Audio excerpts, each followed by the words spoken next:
ये आपका पृथ्वी है, सही ना? और इस पृथ्वी पर कोई व्यक्ति यहाँ पर खड़ा है, कोई व्यक्ति यहाँ पर पृथ्वी पर खड़ा है, सही ना? कोई व्यक्ति यहाँ पृथ्वी पर खड़ा है।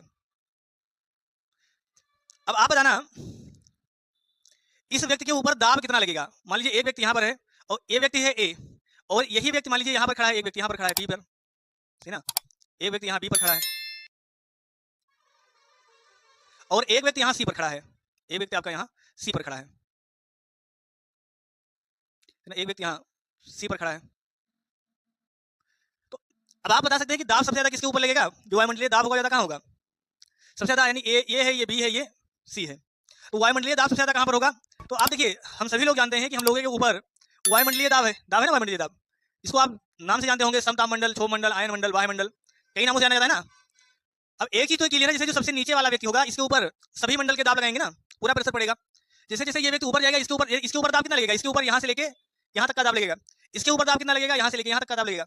इसके ऊपर कितना दाब लगेगा? यहाँ से यहाँ तक का दाब लगेगा। इसका मतलब सबसे कम दाब किस व्यक्ति को लगेगा? सी को। सबसे ज्यादा दाब किसको लगेगा? ए को। यानी हम ये कह सकते हैं कि जैसे जैसे आप ऊंचाई पर जाएंगे दाब का मान क्या हो जाएगा? कम हो जाएगा। कॉन्सेप्ट समझ में आया होगा?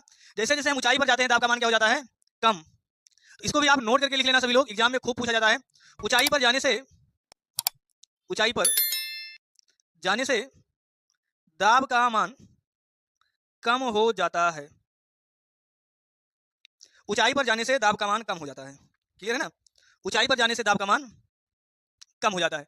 कॉन्सेप्ट से बिल्कुल क्लियर है कि जैसे जैसे आदमी ऊंचाई पर जाएगा दाब का मान कम हो जाएगा। इस पर आधारित एग्जाम में खूब सारे सवाल पूछते हैं।